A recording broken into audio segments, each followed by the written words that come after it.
माझी लढाई सर्वप्रथम या सर्व धारावीकरांसाठी आहे। कारण गेल्या 40 वर्षापासून धारावीकरांवर फक्त अन्याय झाला आहे। आम्ही 40 वर्षापासून धारावीमधून गायकवाड परिवारांना निवडून देत आहोत, परंतु 40 वर्षापासून धारावीमध्ये शौचालयाचे प्रॉब्लेम्स आहेत। लोकांना शौचालयाला जाण्यासाठी शौचालय नाहीत आणि जे शौचालय आहेत ते सर्व शौचालय माफियांनी कब्जा केलेले आहेत आणि 5-5 रुपये जे आहेत सामान्य नागरिकांकडून वसूल करतात। धारावीमध्ये विकासाच्या नावावर नाही कधी शाळा आली, नाही कधी हॉस्पिटल आलं। धारावीमध्ये विकासाच्या नावावर आपण बघतोय की सगळे दत्तक वस्तूचे कॉन्ट्रॅक्ट जे आहेत ते त्यांनी यांच्या कार्यकर्त्यांना दिलेले आहेत आणि तेच पेड कार्यकर्ते दलाल चमचे घेऊन ते लोक गेल्या 40 वर्षापासून निवडणूक लढत आहेत। परंतु आता बस झालं, कारण आता आमची जी पिढी आहे ती धारावीमध्ये गेली। हालाकीचं जीवन आम्ही धारावीमध्ये जगलं, परंतु येणारी पिढी जी आहे, येणाऱ्या पिढीच्या उज्ज्वल भविष्यासाठी कुणाला तरी लढलं पाहिजे। ह्या अपेक्षेनेच मी ही निवडणूक लढत आहे, कारण आमच्या येणाऱ्या पिढीला चांगली शिक्षा भेटली पाहिजे, चांगलं स्वास्थ्य भेटलं पाहिजे, त्यांना स्वच्छता भेटली पाहिजे, क्लीन टॉयलेट्स भेटले पाहिजे।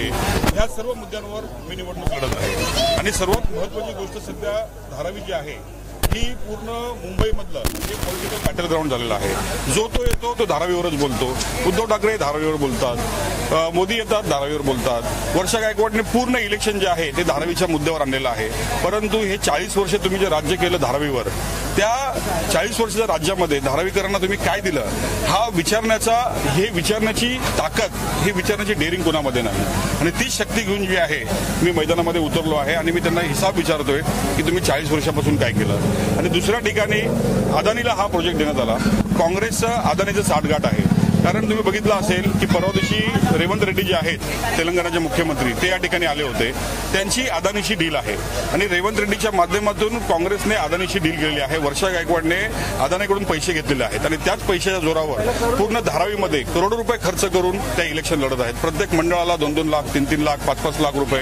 आता निवडणुकीमध्ये प्रत्येक व्यक्तीला 15-15 हजार रुपये, त्यांच्या चमच्यांना 50-50 हजार रुपये, करोडो रुपये ते फुकत आहेत। तर त्यांना फक्त धारावीमध्ये विकासाच्या नावाने जो मलिदा भेटतो तो त्यांना खायचा आहे, परंतु हे सामान्य धारावीकर जे इकडे बसलेले आहेत त्यांच्या बाबतीत त्यांना काहीच चिंता नाही आणि त्या चिंतेचं निराकरण करण्यासाठी मी आज सोल्युशन आणलेलं आहे आणि त्या सोल्युशनसाठी मी आज इकडे मंच थाटलेला आहे। कारण आम्ही जे लढतोय, मी धारावीकरांच्या जे सामान्य धारावीकर आहेत त्यांच्यासाठी लढतोय। त्यांचे जे सामान्य जे अमानवीय जीवन ते जगतायत मी त्यांच्यासाठी लढतोय। आमचे जे लहान पोर आहेत जे शिक्षणापासून वंचित आहेत मी त्यांच्यासाठी लढतोय। जे आमचे सिनियर सिटीजन्स आहेत ज्यांना टॉयलेट्स नाहीत ते घरामध्येच टॉयलेट करतात आणि पाण्याने ते ढकलून देतात आणि तेच गटारामध्ये जाऊन त्यांना डेंग्यू मलेरियासारखे आजार होतात, मी त्यांच्यासाठी लढतोय।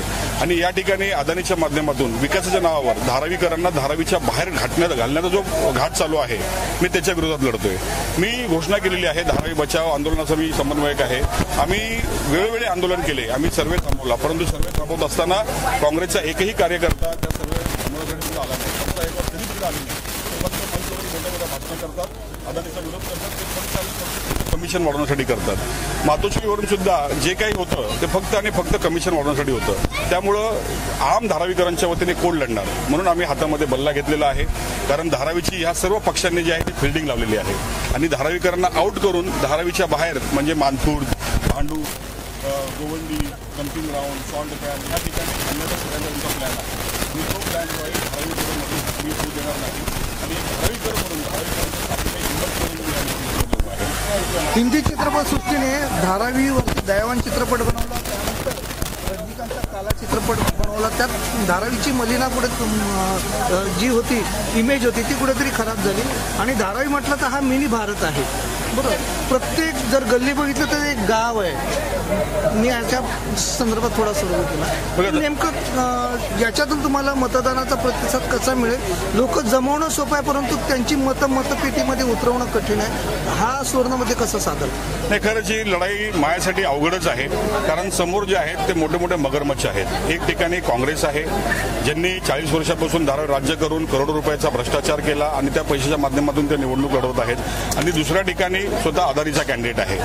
त्याच्यामुळं धारावी जी आहे ही 2 मगरमच्छाच्या पंजामध्ये फसलेली आहे. त्याच्यामुळे या मगरमच्छामधून अगर धारावीला बाहेर काढायचं असेल तर आम्हाला त्या मगरमच्छाच्या पाठीवर पाय ठेवून बाहेर निघायला लागेल. नाहीतर आम्ही सर्व जे आहे आम्ही सर्व धारावीकर या पाण्यामध्ये डुबून जाऊ आणि हे सर्व आम्हाला डुबवणार. आणि ह्याच भावनेने मी ही निवडणूक लढत आहे. आणि सर्व जे सामान्य आमचे धारावीकर आहेत, आमच्याकडे काही फंडिंग नाही, आमच्याकडे कोणाचा पैसा नाही, आम्हाला ना कोण फंडिंग करतं ना आम्हाला कोणाचा पैसा पाहिजे. मी सर्व लोकांनी माझ्या मित्रमंडळींनी जे मला डोनेशन दिलेलं आहे, जे कॉन्ट्रीब्युशन दिलेलं आहे, त्या कॉन्ट्रीब्युशनच्या माध्यमातून मी ही निवडणूक लढत आहे. आणि हेच सामान्य लोक जे आहेत तेच माझ्या पाठीशी आहेत. कॅम्पेनिंगसाठी सुद्धा हेच लोक माझ्यासोबत येतात. आमची काय एकदम लिमिटेड टीम आहे. त्यामध्ये पॉलबाई आहेत आणि आमचे आयुबबाई आहेत, आमचे जुबेरबाई आहेत, राहुल मुर्रिक पोरगा आहेत. सगळे आमचे तुम्ही असं बोलू शकता की लगानची जी टीम होती तशी टीम आमच्यामध्ये आहे. त्या टीमला घेऊन मी या मोठ्या मोठ्या शक्तींच्या विरुद्ध मी लढत आहे. आता एक नारा येतोय बटेंगे तो कटेंगे. मग धारावीकरांसाठी जर ते बटले तर कटतील आणि मी उद्ध्वस्त होतील, हा नारा सार्थक ठरतोय का? नाही, जरूर. कारण हे जे राजकारण करतात ते धर्माच्या आधारावर करतात, भाषेच्या आधारावर करतात, प्रांताच्या आधारावर करतात. परंतु धारावीकर म्हणून आम्ही सर्व धारावीकर एक आहोत ही भावना जी आहे ती प्रत्येक धारावीकरांच्या मनामध्ये रुजवण्याचा मी नक्कीच प्रयत्न करत आहे आणि करत राहीन. या ठिकाणी जेव्हा मशिदीचं डेमोल्युशन करण्यात येत होतं त्यावेळी सुद्धा मी रस्त्यावर उतरलो आणि माझ्यावर केसेस झाल्या. दंगल घडवण्याची केसेस जी आहे ती माझ्यावर झाली. मशिदीचं डेमोल्युशन बीएमसी करत होती, मी फक्त तिकडे हिंदू मुस्लिम एकतेचे नारे दिले, त्याच्यामुळे माझ्या विरोधात केस झाली. तर अशा प्रकारचं राजकारण कटेंगे बटेंगे जे बोलताय ना ते तुम्ही करताय. माझा नारा हाच आहे की हम पडेंगे तो आगे बढेंगे. त्याच्यामुळे माझा मेन उद्देश जो आहे धारावीकरांसाठी मी करिअर लॅबची पण घोषणा आता करणार आहे. तर माझा मेन उद्देश जे आहे ते धारावीकरांसाठी आहे. कटेंगे बटेंगेचा राजकीय फायदा जे आहेत ते शिवसेना, बीजेपी आणि काँग्रेस.